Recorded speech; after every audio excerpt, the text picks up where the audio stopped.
कि शुरुआत होते ही एक ट्रेन के भीतर अचानक एक यात्री की बॉडी में फ्लेम्स भड़क उठती हैं। प्लेटफॉर्म पर मौजूद लोग उस जलती हुई ट्रेन को देखकर घबराकर भाग जाते हैं, मगर शिनरा वहीं खड़ा रहता है और उसकी आंखों में एक अजीब एक्साइटमेंट दिखाई देती है। तभी उसका सामना एक भयावह इन्फर्नल से होता है और वो लड़ाई के लिए तैयार हो जाता है। लेकिन इससे पहले कि वो कुछ कर पाए, फायर फोर्स की स्क्वाड वहां पहुंचकर बेहतरीन तरीके से उस राक्षस को खत्म कर देती है। उनकी टीम का एक मेंबर प्रार्थना करता है, जिससे माहौल और गंभीर हो जाता है। तेज फ्लेम्स के बीच ऊपर से एक बड़ा लाइट फिक्सचर टूटकर गिरने लगता है, लेकिन शिमरा तुरंत अपनी पावर एक्टिवेट करता है और डरावनी स्माइल के साथ आगे बढ़कर उस सोल्जर को बचा लेता है। इसके बाद वो खुद को तीसरी जनरेशन का फायर सोल्जर घोषित करता है।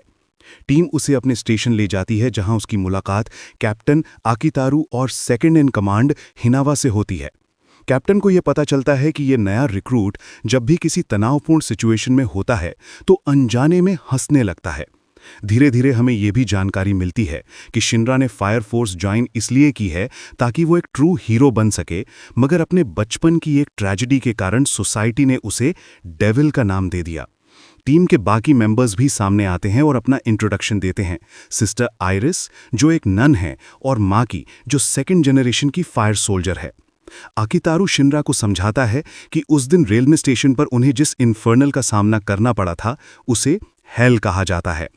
उसी रात शिनरा नींद नहीं ले पाता और वो अपने पेनफुल पास्ट को याद करने लगता है।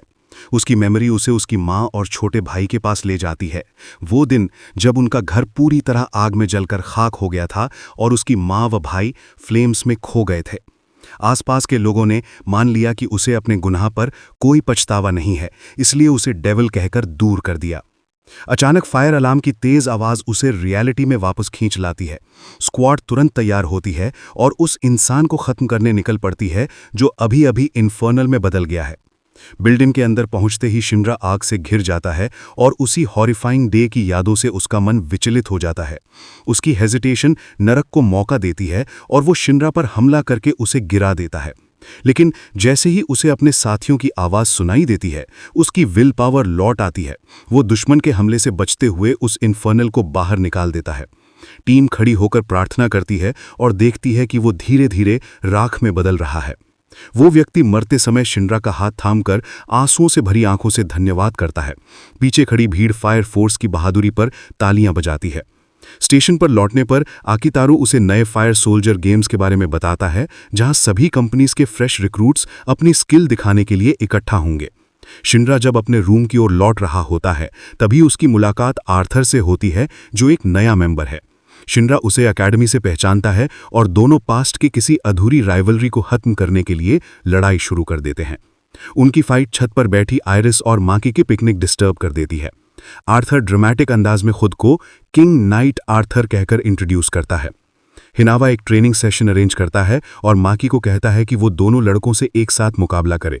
आयरिस को ये देखकर चिंता होती है, मगर हिनावा उसे बताती है कि वो पहले आर्मी में थी, इसलिए ये उसके लिए डिफिकल्ट नहीं है।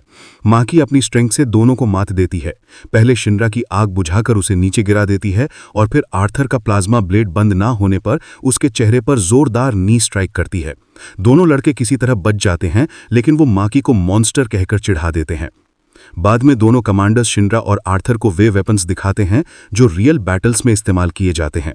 क्योंकि आकितारू के पास कोई सुपरनैचुरल पावर नहीं है, इसलिए वो हैवी आर्मर और वेपन्स पर डिपेंड करता है। अचानक अलार्म बज उठता है और टीम तुरंत एक्शन में आ जाती है।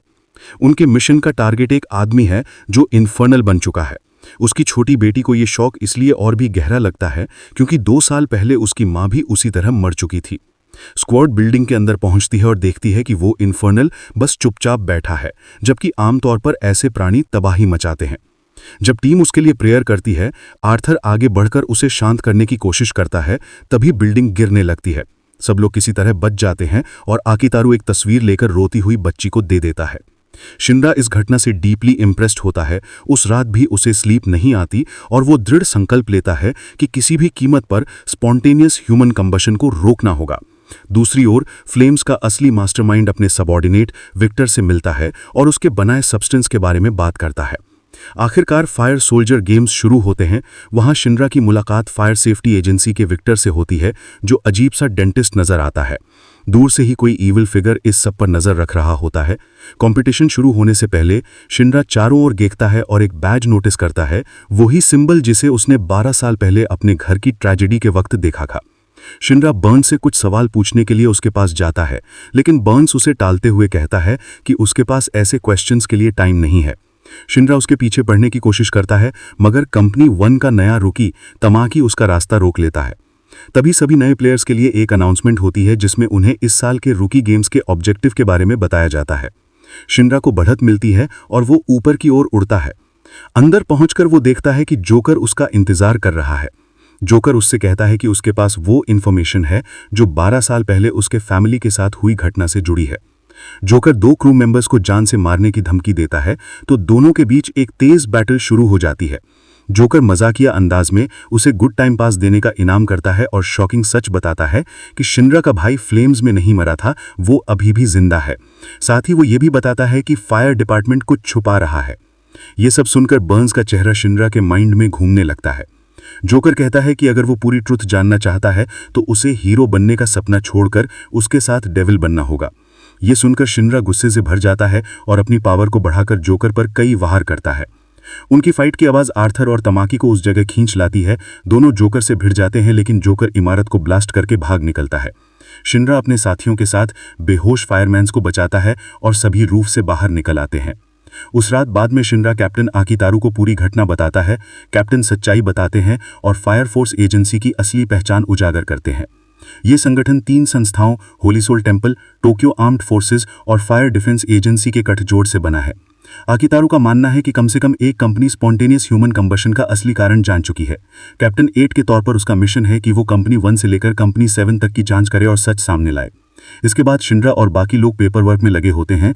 तभी एक फोन आता है। उन्हें कहा जाता है कि एक डॉग ट्री पर फंसा है। वो वहां पहुंचते हैं और देखते हैं कि उनका मैस्केट कुछ कॉलेज किड्स के द्वारा पेड़ पर फेंक दिया गया है। कुछ लोकल लोग फायर सोल्जर से नाराज हैं, क्योंकि एक फायरमैन ने कभी बिना वजह 4 लोगों की जान ले ली थी।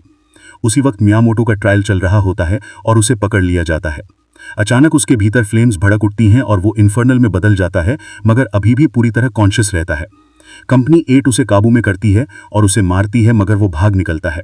वो सड़क पर डिस्ट्रक्शन फैलाने पहुंचता है, लेकिन शिनरा भी वहां आ जाता है। वो उसे पकड़ लेता है और मियामोटो दया की भीख मांगता है, सिस्टर से प्रार्थना करवाने की विनती करता है। शिनरा उसकी इच्छा पूरी करता है, लेकिन मियामोटो धोखा देकर उस पर अटैक करता है।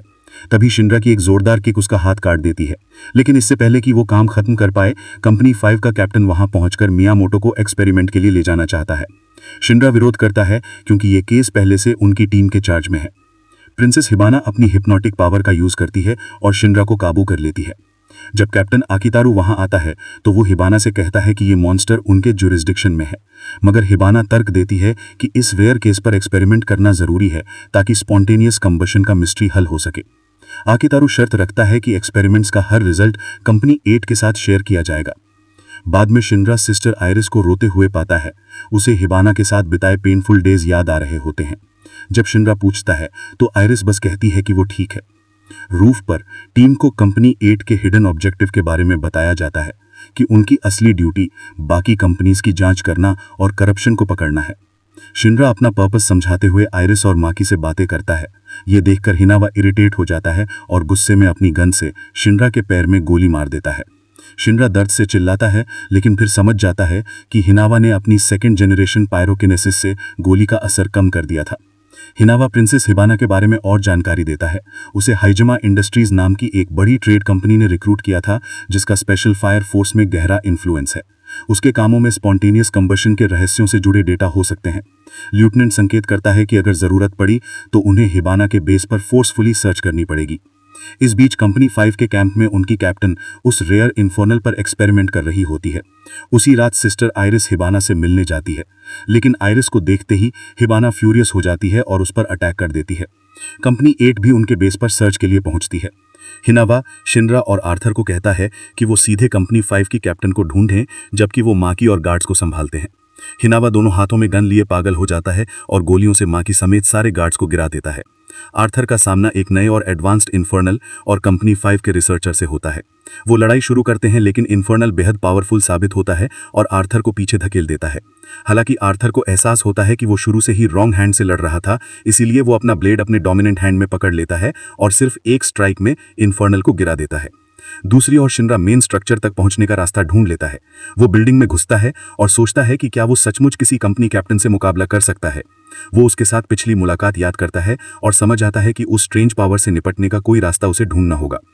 3 बच्चे शिनरा को रोकने की कोशिश करते हैं, लेकिन वो उन्हें एक ही किक से बेहोश कर देता है और सीधे हिबाना की ओर बढ़ता है।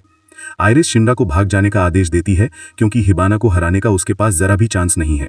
वो कहता है कि उसे कैप्टन की तरफ दौड़ना ठीक रहेगा, लेकिन वो उस बिजार एबिलिटी से फिर से स्टन रह जाता है। शिनरा अपनी शक्ति का इस्तेमाल नहीं कर सकता, इसलिए हिबाना उसके पास आती है और उस पर पैर रखकर उसे दबाने लगती है। वो बताती है कि वो उसके दिमाग में भ्रम पैदा कर रही है, जिससे वो कमजोर हो रहा है। लेकिन शिनरा का हीरो बनने का संकल्प बहुत मजबूत है और वो हर मुश्किल का सामना करता है, यहाँ तक कि हिबाना को भी सरप्राइज कर देता है। हिबाना एक ट्री बनाती है और उसे हमेशा के लिए